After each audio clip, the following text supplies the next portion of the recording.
সাতক্ষীরার মাংসের বাজারে স্বস্তির খবর।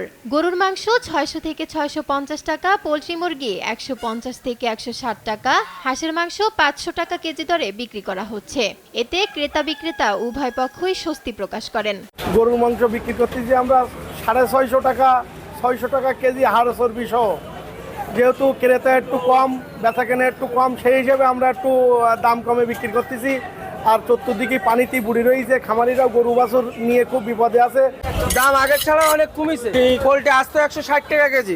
গতকালকে মাইকিং হয়েছে সাতক্ষীরাতে, গরুর মাংসের দাম কম, মুরগির দাম কম। বাজারে এসে দেখলাম যে আসলেই কম। মুরগির দাম স্বাভাবিক কিন্তু কম মনে হচ্ছে আজকে। আসতে দেখি দেখলাম ব্যানার দেখলাম গরুর মাংস ৬০০ টাকা কেজি, দেখে ভালো লাগলো। ৮০০-৯০০ টাকা গরুর মাংস ছিল, ৬০০ টাকা দেখে ভালো লাগলো।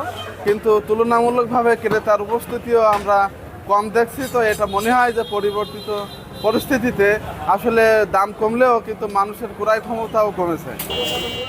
এদিকে লালমনিরহাটে সবজির বাজারে স্বস্তি ফিরলেও ডিমের দাম এখনো ঊর্ধ্বমুখী। তাই আয়ের সাথে ব্যয়ের সামঞ্জস্য হচ্ছে না বলছেন ভোক্তারা।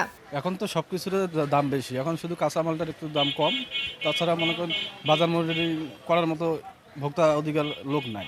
আমাদের মতো মানুষের পরিস্থিতি একটু খারাপ, কারণ আমরা জিনিসপত্র এতটা দাম বেশি যা আমরা মানে আমাদের যা আয়, সে আয় দিয়ে আমরা আমাদের বাজারটুকু কিনতে পারি না সাধ্য মতন। নিত্য প্রয়োজনীয় জিনিসের যে দ্রব্যমূল্য ঊর্ধ্বগতি, এটা বাজার নিয়ন্ত্রণ হচ্ছে না। আজ থেকে ২-৩ মাস আগে যে বাজারের দাম ছিল সেটাই আরও পর্যায়ক্রমে ঊর্ধ্বমুখী চলে যাচ্ছে। সরবরাহ কমায় বাগেরহাট ও ভোলায় বেড়েছে সব ধরনের মাছের দাম। চড়া দামে বিক্রি হচ্ছে ইলিশ সহ সব ধরনের সাগরের মাছ।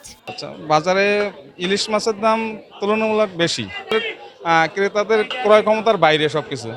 আমি রাজমিস্ত্রি কাজ করি, আমাদের যে পরিমাণ যে টাকা পয়সা তাতে হয় না। এই মাছে আগে ২৫০-৩০০ টাকা কেজি ছিল, এখন যদি সে মাছের মৌসুমে যদি ৭০০ টাকা কেজি হয়, তাহলে সাধারণ মানুষ খাবে কিভাবে? মাছের সাগরের মাছের এখন দাম বেশি, কেন মাছ কম পাওয়া যাচ্ছে, এই জন্য দাম বেশি। চট্টগ্রামে বেড়েছে পেঁয়াজের দাম। গেল ১ মাস আগেও প্রতি কেজি পেঁয়াজ বিক্রি করা হয় ৯৫ থেকে ১০০ টাকা, এখন বিক্রি হচ্ছে ১২৫ থেকে ১৩০ টাকায়। ব্যবসায়ীরা বলছেন সরবরাহ সংকটের কারণে পেঁয়াজের দাম কেজি প্রতি ১০ থেকে ১৫ টাকা বেড়েছে। এদিকে রাজবাড়ীর সবজি বাজারে অস্বস্তি কমছে না। প্রতিটি সবজির দাম বেড়েছে কেজিতে ৫ থেকে ১০ টাকা। মূল্য ৩০ টাকা, পটল ২০ টাকা, উচ্ছে ৪০ টাকা, শসা ৩০ টাকা, কচুরমুখী ৫০ টাকা। বর্তমান সবজির দাম আগের চেয়ে অনেক বেশি। যে বেগুন ছিল ৫০ টাকা, এখন ৬০ টাকা ৭০ টাকা। চাল কুমড়া ৪০ টাকা ৩৫ টাকা পিস, কচুরমুখী ৭০ টাকা কেজি, কাঁচামরিচ ২০০ টাকা কেজি। বগুড়ায় ঊর্ধ্বমুখী সব ধরনের চালের দাম। সবচেয়ে বেশি চাহিদায় থাকা আটাশ চাল কিনতে হচ্ছে ৫৬ থেকে ৬০ টাকায়। স্বর্ণা চাল সেই আগের মতোই ৬৪ টাকায় বিক্রি করা হচ্ছে। ফারজানা ইসলাম, নিউজ ডেস্ক, দেশ টিভি।